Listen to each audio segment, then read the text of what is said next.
Guys, good morning. তো সকাল সকাল এখন আমরা যেখান থেকে বিছানা কিনেছি সেখানের বিলপত্র বের করছি, কারণ একটা হালকা মতো ক্র্যাক আছে বিছানার সাইডে, যেটা ইন্দার কালকে ডিসকভার করেছে। তো সেই জন্য এমনি কোনো অসুবিধার কিছু ব্যাপার নেই, কিন্তু তাও আমরা একবার ফোন করে ওনাকে ছবিটা পাঠিয়ে একবার জাস্ট কনফার্ম করে নেবো, যেহেতু এত দামি একটা বিছানা কিনেছি, কোনো রকম প্রবলেম যাতে পরে নেওয়া হয়।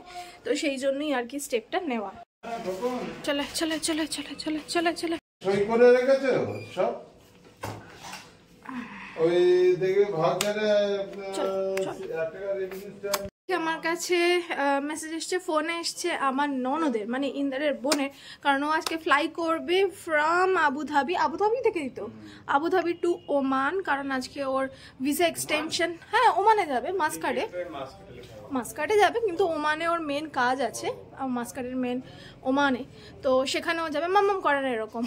তো সেখান থেকে ওর ভিসা বাড়াবে এবং ইত্যাদি ওর সমস্ত ভিসা রিলেটেড কাজ ওখানে হবে। তো সে কারণে সকালবেলাও ফোন করবে বলে আমাকে মেসেজও করেছিল, কিন্তু আমরা এত লেটে উঠি যে ওর ততক্ষণে হয়তো মানে পৌঁছে গেছে। তো আমি জাস্ট একটু আগে ওর মেসেজ পেলাম যে ওর ফ্লাইট লেট। তো এখন একবার ভিডিও কল করে দেখবো, যদি থাকে তাহলে আমিও এয়ারপোর্টে একবার দেখে নেবো, আরে না হয় তাহলে ওয়েল অ্যান্ড ফাইন, ওখানে পৌঁছে নিশ্চয়ই ভিডিও কল করবে। जब हमारा 1 बजेगा तब 11 बजेगा, अभी तो हुआ মানে আমাদের এখানে 1টা বাজলে ওদের ওখানে 11টা বাজবে, তাই তো? ও তাহলে তো এখন টাইম আছে, তাহলে একবার ফোন ও তাহলে ও হচ্ছে আগে ওই যে বোট করে নিতে হয় না এয়ারপোর্টে, 2 ঘন্টা আগে বোট করে নিতে হয়। তো এমনিতেও এয়ারপোর্টে কোথাও যেতে গেলে 2 ঘন্টা আগে বোট করতে হয়, তো ওই জন্যই বোধহয় বোট করে ওখানে ওয়েটিং করছে। তাহলে তো পেয়ে যাবো, অসুবিধা নেই। দেখাই, সকাল সকাল অনেকগুলো মেসেজ এসে গেছে। তো এবার ওকে আমি করব হচ্ছে এখন ভিডিও কল, ডাইরেক্ট হোয়াটসঅ্যাপ থেকেই ভিডিও কল করি আমি, দেখি কোথায় আছে। না না, बुर्खा नहीं लेके आया यार।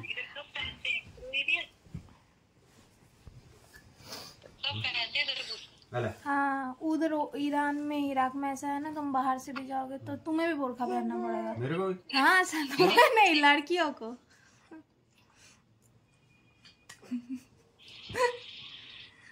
और दुबई में ठीक है, दुबई में इतना वो नहीं है, मतलब रेस्ट्रिक्शन नहीं है, बट आसपास सारे बुर्खा पहने हुए हैं। ना अभी और बस यही बैठी है, बोली अभी 5-10 मिनट में आ जाएगा प्लेन। कितने 5-10 मिनट? कितने बजे ये करता काम? ঠিক আছে, কোনো ব্যাপার না, পরে মুছে দেবো আমি, থাক। कितने बजे है ना? 11 तो है, तो 12:30 हुए ने हैं,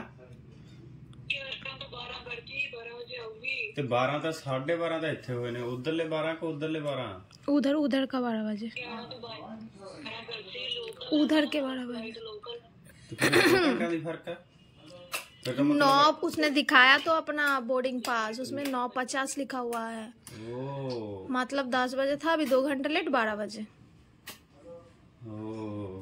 तो मतलब अपने इधर 2 बजेंगे। हाँ, बट अभी वो बोल रही कि जिस हिसाब से लग रहा है कि अभी आ जाएगा प्लेन 10-15 मिनट में। अच्छा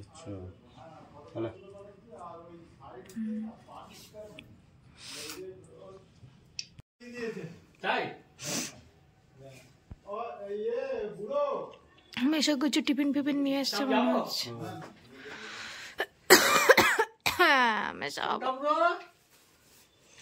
বাবা আজকে পুরো রেড। কি এটা?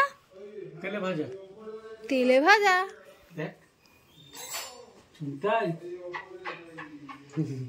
তোর মুখে কি লাগে? বিস্কুট। মুখটা ঝেড়ে দাও তো মেশো, বিস্কুট লেগে আছে, মুখটা ঝেড়ে দাও। হ্যাঁ, আমাকে একটু দেবে?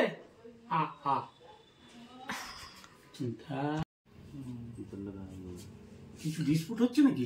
ওই একটু ক্র্যাক মতো রয়েছে, একটু ক্র্যাক মতো রয়েছে। पर प्रॉब्लम तो इसका जो है ठीक है, এই জায়গাটাতে পালিশটা इसको चलो इधर से तो साफ कर लेंगे, दूसरी साइड से तो जम जाएगा, पूरा साफ ही नहीं होगा। ये बिल्कुल सामने दिख रहा है। তো এটার মধ্যে তেলে ভাজা বেসিক্যালি কিছুই ছিল না, ছিল হচ্ছে আনন্দ নাড়ু। আনন্দ নাড়ু এই শীতকালে পাওয়া যায় খুব। মাতৃ মিষ্টি যে দোকানটা রয়েছে, মাতৃ মিষ্টান্ন ভাণ্ডার সম্ভবত দোকানটার নাম, যেটা রক্ষিতের মোড়ে রয়েছে আমাদের বাড়ির এখানে। তো মিশোদের বাড়ির অনেক কাছে, সেখান থেকেই বাবা নিয়ে আসে, আর আমি খুব পছন্দও করি। তো সেই কারণে মিশো আবার আমার জন্য নিয়ে এসছে। এটা আমি এখন টুকটুক করে চা দিয়ে একটু একটু করে খাবো। খুব ভালো লাগে আমার শীতকালে আনন্দ নাড়ু খেতে। তো আমি প্রথমে ভাবলাম খাই 2-4টে, তারপর ভাবলাম যে না থাক, একেবারে সন্ধ্যাবেলায় খাবো, এখন সবে মাত্র ব্রেকফাস্ট করেছি কিনা। তাই দিচ্ছি আমি, তাই দিচ্ছি। হ্যাঁ দাও, তাই তাই তাই তাই তাই তাই তাই তাই তাই। দুষ্টু আছে, যখন দাঁড়াবে না তখন। পর আমি এই যে কফি নিয়ে বসেছি, কফি খাচ্ছি, আর তার সাথে খাচ্ছি হচ্ছে আনন্দ নাড়ু, যেটা মিশো এনেছিল। তুমি খাবে কফি? না। কেন? এখন কবে কি কোনো কিছুই খাই না, এখন বসবো শেক দেবো। ভাত খেয়েছো বেটে? এখন আমি কিচ্ছু করি না, এখন রেস্ট। অল্প একটু দুধ ছিল, আমি একটু কফি করলাম, আর বাকিটা ইন্দারের ডালিয়াতে যাবে। ইন্দারকে দুধ আনতে বলে দিয়েছি, আসার সময় দুধ নিয়ে আসবে। তুমি দুধটা খেয়ে নিও, কফি খাও না খাও, চা খাও না খাও, দুধটা খেয়ে নেবে। বলছি ওকে একটু পরে গিয়ে তুই নিয়ে আসবি। আমি বাবাকে বললাম শুধু একটা কথাই, যে ওকে নিয়ে যাচ্ছে নিয়ে যাও, কোনো অসুবিধা নেই, যে মুখে যেন কিছু না দেয়। না দেখ, তাহলে নিয়ে আসবি একটু পরে গিয়ে। হুম তুই নিজের আসার আগেই নিয়ে চলে আসবি। হুম। সন্ধ্যাবেলায় চাটা না খেলে, স্পেশালি হচ্ছে এই শীতকালে আমার খুব মাথা ধরে যায়, তো চাটা ইজ মাস্ট। তো আজকে চা খেতে ইচ্ছা করলো না, কফিতে পেট গরম করে, কিন্তু ঠিক আছে, এই শীতকালে অসুবিধা হয় না। সোনা নিচে এখন কাকিমাদের ঘরে, একটু পরে যাবো, গিয়ে ওকে নিয়ে আসবো। ও দিয়ে এসছে, ও খেয়েই গেছে, ডালিয়া খেয়েছে, ডালিয়া খেয়ে গেছে, ও পেট ভর্তি আছে। ওদের ঘরে গেলে কিছু না কিছু টুকটাক বিস্কিট মুড়ি খেয়েই নেয়, তো সেজন্য বারণ করে দিয়েছি যাতে নিচে কিছু না খায়, কারণ বেশি খেয়ে নিলে আবার কী হয়, লাফাঝাপি করে তো নিচে খেলা করে বমি করে দেয়, এটাই হলো ব্যাপার। আর ইন্দার রেগে যায়, তো সেই জন্য থাক, এখন একটু পরে গিয়ে নিচ থেকে নিয়ে আসবো। ততক্ষণ আমি একটুখানি শান্তি মতো একটু কফি খাই, কারণ ও উপরে এলে আর আমাকে একটু কিছু খেতে দেয় না। আসলে ওকে যখন নিচে দিয়ে আসে, তখন ওদেরও খাওয়ার টাইম, নিচে সন্ধ্যাবেলা ওরা কিছু মুড়ি খায়, কখনো বিস্কিট, চা বিস্কিট খায়, তো সেই টাইমে ওকে দিয়ে এলে ও তো খেতে চাইবেই, সেটাই স্বাভাবিক, সেজন্যই দেয়। তো ইন্দার রেগে যায়, সেজন্য আমি বারণ করি বাবাকে যে এই সময়গুলোতে সন্ধ্যাবেলা এগুলোর দরকার নেই, একটু পরে দিয়ে এসো।